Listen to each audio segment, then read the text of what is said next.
Peace and blessings and namaste to all light warriors, workers, and everything in between. It is I, Sophie, today, and we're in the season, or we're preparing for the season of love, right? A lot of you who have planted a lot of seeds are in your reaping season now, right? So what does that come with? Oh, it comes with a lot of options. It comes with a lot of options, right? And then we're entering into that Valentine's Day season. And let's be honest, light warriors and workers, even though you're supposed to be way beyond this, it's something about that day that a lot of you still want to hold on to. And maybe it's because it's the one day of the year where you get to be spoiled, even though you really don't care about it that much. You give and receive love 365 days a year. But the one thing that you need to know, if you are one that's looking forward to these beautiful Valentine Day holidays and gifts and spoils and roses and things like that, I'm here to prepare you and warn you of some things, okay? Number one, please don't put that much stake into this day.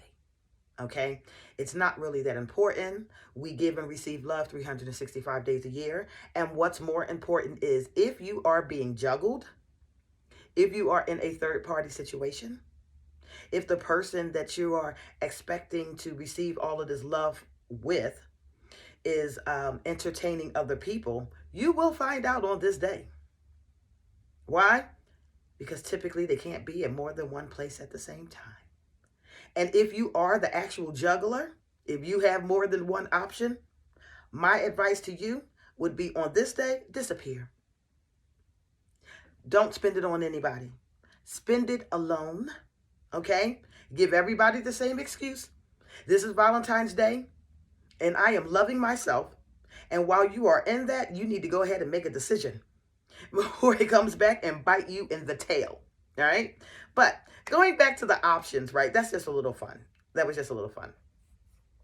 Going back to the options, while we are in our reaping season, we are being approached, both men and women, right? Of different potential mates. Some of them from your past, some of them brand new and exciting, and it's looking very optimistic for you. But some of you are stuck in the position of decision making. And so therefore, I'm just here to help you discern you, okay, so that you can make the best decisions for yourself, okay? Now, number one, it is important before you even decide to entertain any parties coming into your life that you know who you are first, okay? I cannot stress this enough. Mainly based off a lot of my own experiences and also watching other people's experiences, because let's just face it, we are constantly evolving. So sometimes our needs change, our wants change, our desires change, right? So if you know that you are one who is fluid in this vein, okay, that you're constantly growing, that you're constantly expanding, that as you grow and learn, your personality might alter a little bit, you might start to expand during time, then the one thing you want to make sure of when you're meeting a partner is that this partner is adaptable to that, okay? So if you're constantly growing, evolving, moving, changing, you will fail if you're going to find a partner who is stuck or stagnant. Okay, you're going to find out that your compatibility is going to slowly dissolve. They have to be willing to adapt and change too, even if it does not mean doing the same thing that you're doing. The fact that they're open to things will help you out a lot. Okay, so if you know this about yourself, make sure the partner that you are attracting is not stuck in a one-track mind. Okay? Number two, if you have identified your goals and what it is that you are wanting to achieve within the next couple of years, and you are career oriented or motivated to do something big or traveling and things of that nature, okay, then a partner that you attract You have to make sure they're not looking for a homebody, okay? Yes, it's good, women, when we want these men to want to be home, loving partners that want to take care of you and things of that nature. But if you're not quite in that space where you want to be domesticated or staying at home and raising children, if you still feel like there are things that you may want to accomplish and you're not at that place where you're ready to settle down, then do not attract a mate who is wanting that family dynamic. Okay, it will cause a clash as well, because he or she may be the one doing the traveling, the growing, the expanding, while you may feel your creativity dwindling because you're not going anywhere, you're not fulfilling your mission, you're not ready to have children. Okay, so know where you are in your own journey. Okay, on the flip side of this, if you are wanting to be more of a domesticated type of union, if you want to be a stay-at-home mother and raise children, okay, and take care of the family dynamic, and that's what you feel like your greatest contribution is, to heal, to grow, to nourish families and relationships, then you need to make sure that you have a partner that is financially stable. Okay, so that it won't be so much of a stress for them, or you're going to have to make sure that you can create some type of income to contribute to this relationship even while you are staying at home and working. Okay, if he is not financially stable or secure, and this is something that he is requiring of you, when the money doesn't flow as easily and as smoothly and as often as what he was used to before he brought you into this relationship, then chances are you may end up getting resented. All right? And you're going to have a little bit of clashing, and then it might be a turning around of, well, I'm the only provider of the family. What are you bringing to the table? Let's be honest, not all men understand the amount of work and value it is in raising and taking care of a household. All right? So make sure the mentality is right, the finances is right. All right?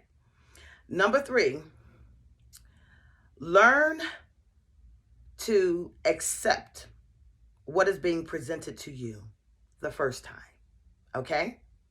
Now, a lot of times women, this is really good with us. We want to heal people. We want to see them transform into something amazing, especially if you have these high hopes and you're very intuitive. So sometimes we can see in others what they might not be able to see in themselves, right? And we want to push and cultivate that part of their nature to get them to grow and just be beautiful into this butterfly, but they're not there yet.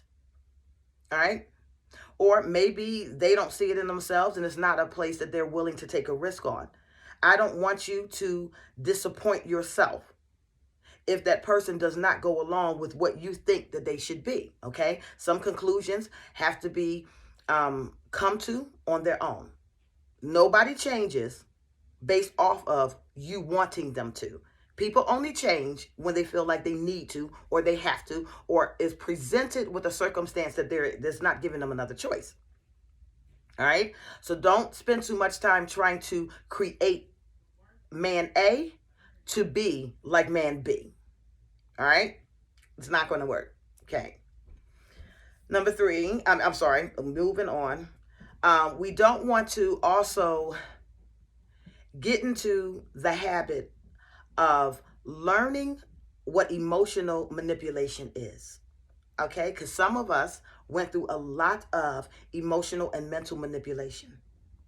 This is somebody that's trying to train and teach you what they will accept and what they will not accept. All right? Now, case in point, if you are one that asks a lot of questions, like say you are dealing with suspicious situations, okay, or little shifty or iffy type of scenarios where you might be questioning the validity of what's being told to you, or the loyalty of the relationship, and you ask a simple question like, okay, well, where were you at 10 o'clock this evening?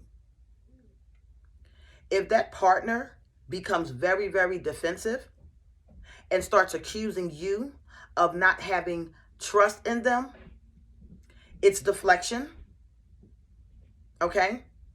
And it's a way to make you feel guilty about things that you need to know or things that you rightfully should know, all right? Do not allow anyone to make you feel like you cannot ask them a question at all. If you are in this type of relationship, I can almost guarantee you they're hiding something, all right? They are. And the whole thing is to turn it around to make you feel like you're insecure or you're jealous or you're distrustful. The truth of the matter is this person is trying to groom you to not ask questions. They're trying to groom you to be accepting of any type of behavior that may not be accepting to you. Okay? So pay attention to multiple forms of manipulation to get you to think a certain way and act a certain way. That is outside of your character. If you are in a union, you have every God-given right to ask questions. And if they don't want to answer them, you have every God-given right to find out why or why not. All right? Options again. All right? For those of you who have people coming from your past trying to reunite with you during this time, you better make sure that they're not coming back to you the exact same way that they left, which means that this is going to take time. Do not rush into another situation with them. If you must, take the time to date and court them again. And what I mean by dating and courting, I'm not talking about jumping in the bed, okay? We've been programmed for a very, very, very long time that the most important expression of love is through sex and that it is okay, to just be intimate like that. But I'm going to shred some of this belief system, especially to you women. And this happens to men too. It may take them longer, but it does happen. It is not possible to continue to have a sexual relationship with somebody of the opposite sex or somebody that you are dealing with that may be non-committal without developing some type of emotional or spiritual attachment. All right? So unless you are willing to be back in that space of heartbreak again, my advice to you is to take your time. Okay? Get to know the person all over again. Look for the signs of change. And we're not just going to deal with what is being spoken. We're going to deal with actions. All right? Something else to help you through this. Know your own love language and somebody else's love language. Oh my God, so many fights take place because of this, because we're not understanding one another's love language, or you're expecting that your love language should be reciprocated to you in the manner that you are given it. And that's not true. That's not the case. All right. So if you are an overly affectionate person, you want to be loved, you want to snuggle up on the couch, you want to take bubble baths, you want to drink wine, you want to just be in that romantic setting. If you like sitting up underneath your partner, laying on his chest, so vice versa, because some men are very emotional and affectionate too, right? So I'm just not going to make this exclusive to women. But if you are that type of person and that's what you are craving, then make sure that the mate that you're getting has the same type of love language. Other than that, you're going to be frustrated because all love languages are not the same. Some are simple through communication. Others are with service. Some are with gift giving. Okay? I realize that my love language is service and gift giving. I may not all the time sit around and tell somebody that I love them and how wonderful I think that they are and how I feel about them. I may not, in a lot of times, want to sit around and sit up under somebody, or be snuggled. I have moods when I'm in that vein of flow. But for a consistent basis, my love language is service or gift giving. Okay? So I show through my actions how I feel. All right? Now, others may express it differently, but you have to understand what your love language is and what their love language is. And when you can do that, you'll stop butting heads and you'll be accepting if this person is not wanting to sit up underneath you all day. It doesn't mean that they don't have affection for you. It doesn't mean that they're not emotionally attached. It doesn't mean that they don't love you. It's just not the way that they express it. Okay? So if you're this person that has to have it that way, then you need to figure out that other individuals' love language and how they express themselves so you can feel home. All right? But if you are accepting of other people's love language, then look at it as a beautiful thing, regardless of how they're expressing it. They're expressing it. Yeah. And that's what we really need to be focusing on. Yeah. Okay. Another thing is we want to make sure during this time of expressing, when you're doing this list to kind of learn yourself, where you want to see yourself within the next 5 years. Is it career based? Is it family based? Is it marriage and relationships? Is it single? Is it traveling? Okay, once you get these things down pat, now you can focus on what it is you're trying to attract that can match that or complement that. Doesn't mean that it has to be the exact same thing. So in other words, you might want to be this world traveler, okay? So you might limit yourself in dating by asking people, do you like to travel? Do you like to travel? Do you like to travel? And sometimes they may say no. And so you dismissed it. You don't necessarily have to, though, because some people can still be very good partners with you and they just stay home. It's not a big deal. The thing is, can you trust them to be home while you traveling and him not going, it's cheap in time? It's cheap in time. You know what I'm saying? If you can do that, then you're still going to be fun. Okay? Or you can possibly in the future convince this person to take a trip with you anyway. All right? You're needing to learn and know also the areas that are gray and what it is that you're wanting and what it is that you're trying to manifest. Okay? It takes a whole lot longer when you have this bulleted list that is very, very, very, very strict of what I can deal with, and this is how I have to have it. So now you're giving the universe a little more work to do, okay? And then you're constricting yourself to maybe a neighborhood or something like that, and maybe your perfect person lives in another country. Oh, by the way, some of you who are feeling the urge to start traveling, make sure to go start getting your passports now. Okay, that's just a little disclaimer out there. If you don't have a passport, please think about it within the next couple of months. Get your passports going because some of your partners may not even be in this country. I just want to let you know that, okay? We are expanding in this new earth, okay? So abroad travel, things of that nature, it's coming to you. So just don't be afraid of that. But anyway, the gray areas that I'm talking about. So you have this list of your absolutes. And because of this list of absolutes, it's difficult to manifest it in a timely enough manner, okay? So what you want to do is not make things this difficult for yourself. Also identify areas of compromise, all right? So basically, even though you have this ideal list of the things that you want out of your partner, also make a list of the things that you're willing to compromise as well, okay? Because you might meet somebody that has, 80% of that, and still could make a beautiful partner with you. You might find somebody that only has 75% of that and still could make a beautiful partnership with you. But you have to know what it is you can tolerate and what you will absolutely not tolerate, and be flexible enough, because I can guarantee you that the person that you're manifesting probably has a very similar list or very strict belief system, and they're probably compromising things on you and just not letting you know. Okay?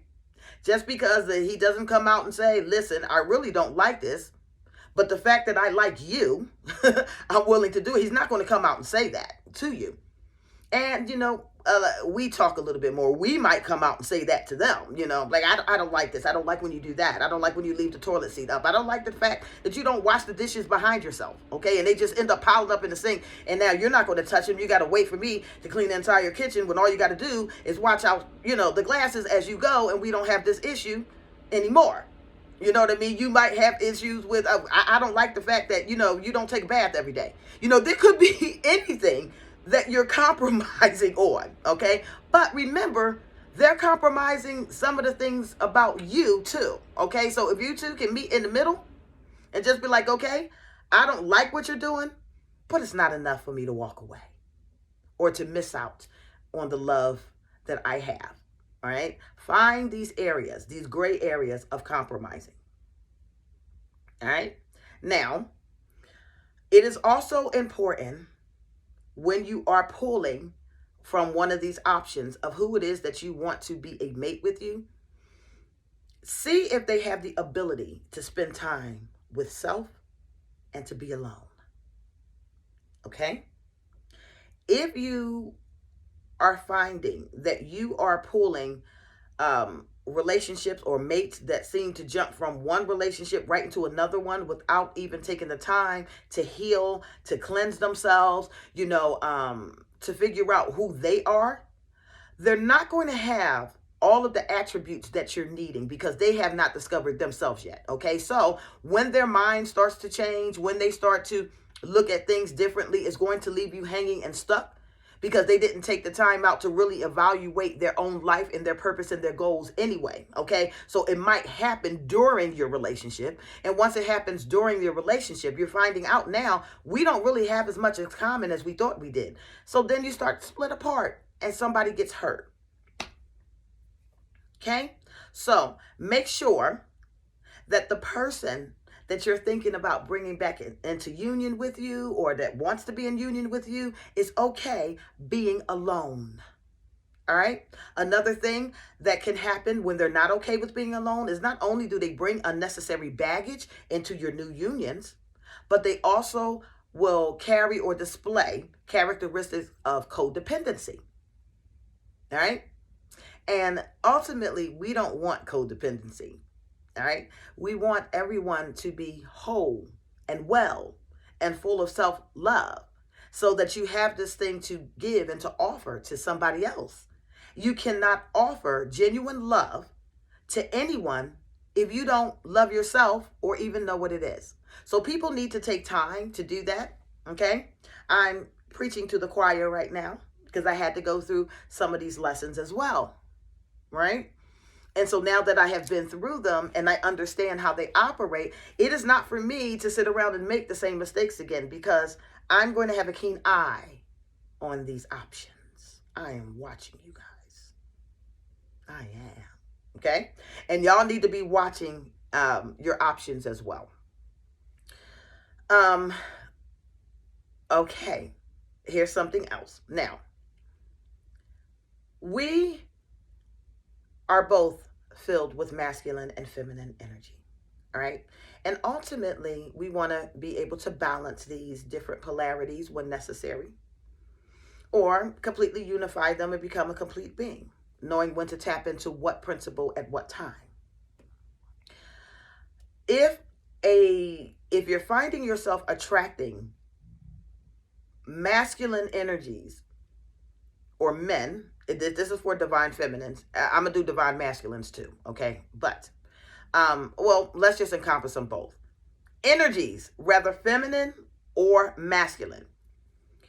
If you find yourself attracting the opposite sex as a mate to you in your union, and this mate is competing with you or is jealous of you,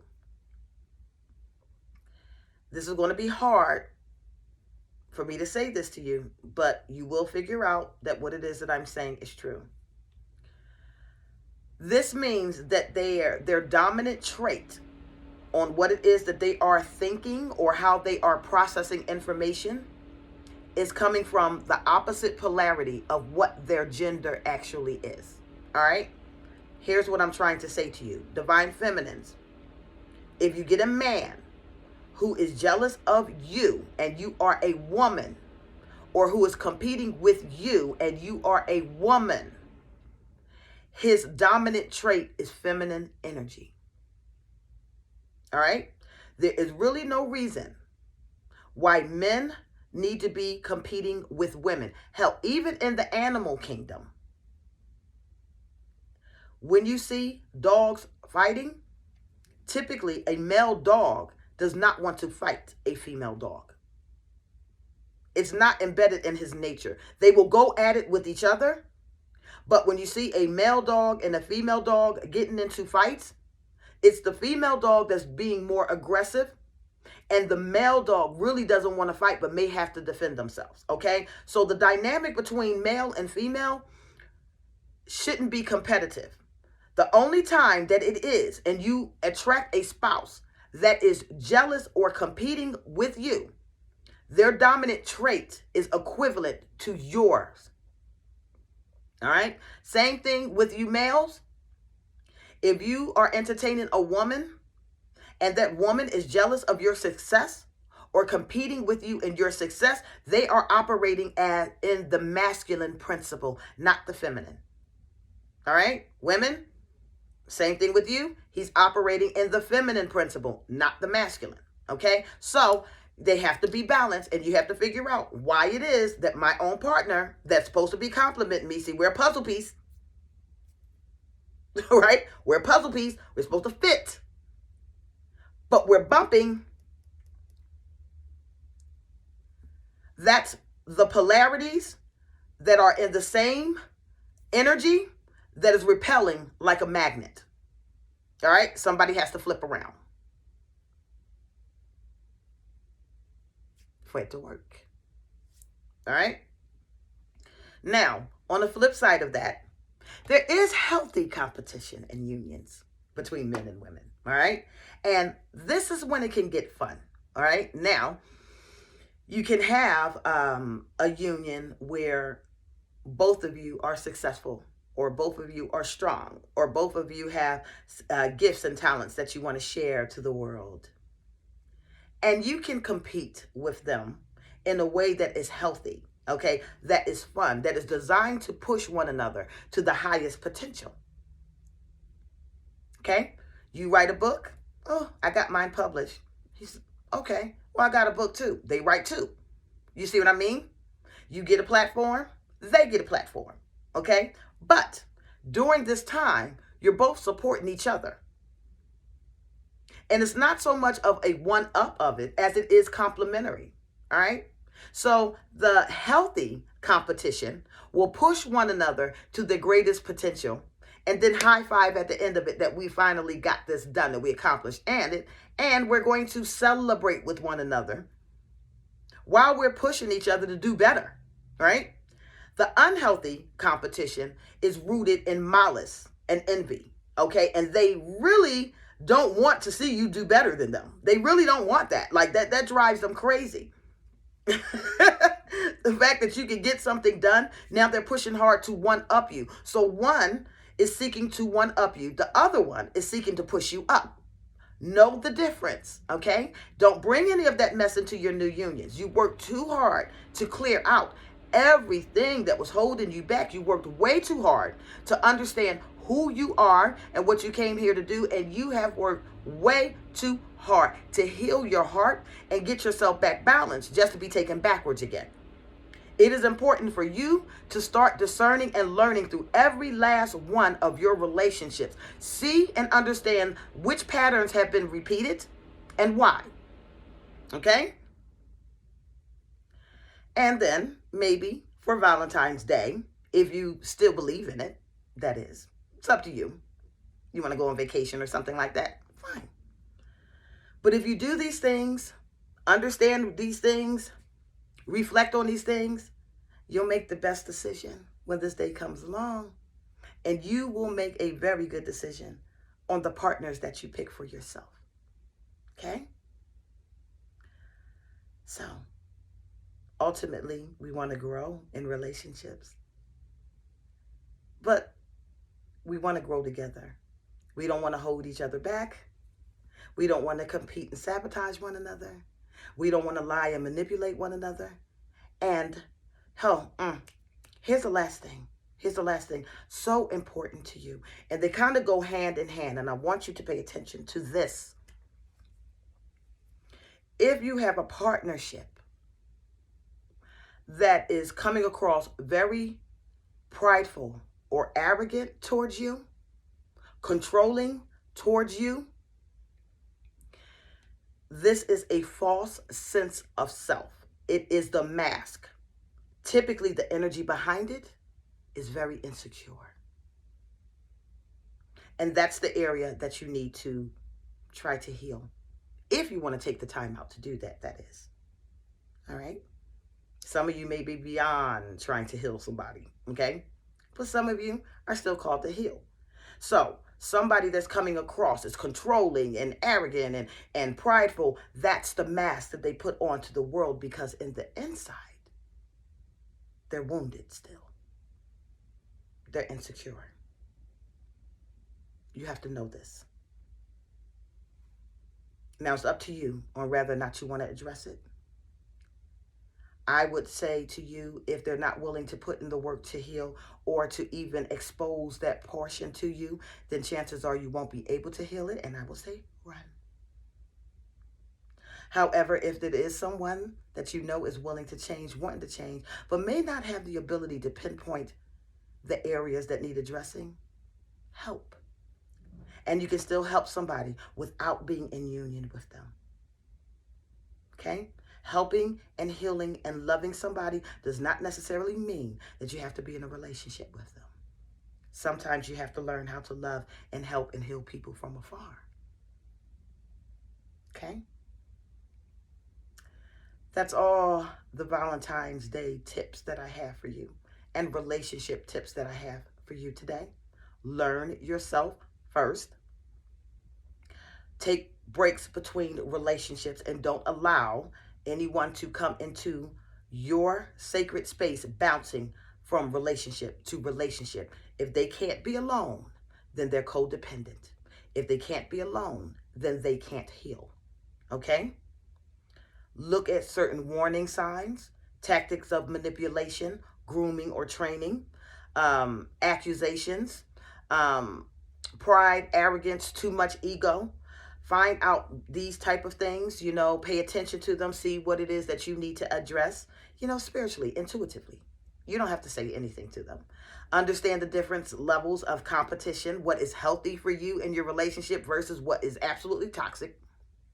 Start to identify patterns in your own life when it comes down to relationships. Are you attracting the same type of energy over and over and over and over again? And if that is the case, maybe it's time to do something new. Okay? And be open to do something new. Stop dealing with comfort. Comforts change as you evolve. Comforts evolve. Okay? Perspectives broaden. Consciousness expands. All right? So, comfort zones are not going to always be comfort if you are open to growing. Make sure that your partner can be adaptable and not stuck in their ways if you are a person that is highly adaptable. However, if you're a person that is stuck in your ways, it's not going to matter to you. He can be stuck in his ways too. And y'all will get along just fine. When you're doing your list of what it is that you are dealing with a partner, make sure that if it's 75% or something, make sure that you also have a list on the things that you are willing to compromise. This will help your manifestations come a lot quicker and easier for you. And lastly, take your time. Take your time. Get to know people, not the mask that they put in front of you, okay? Not the, oh my God, I am the best thing that you've ever had in your life, and then 2 months later, you are kicking yourself in the tail. They won't even pour out the coffee, won't fold the clothes, put them up, leaving socks around the house. You know what I mean? Whatever it is that is your pet peeve, learn to identify it now so that you're not getting in a union and now saying, you know what, I don't like this anymore. Well, you liked it when we dated. You understand? So know what you can compromise and know what you can't compromise. And I wish you so much success in love and relationships and healing for 2022. You put in the work, you deserve it. Now take your time with it. There is no rush. I am Sophie. I love you all.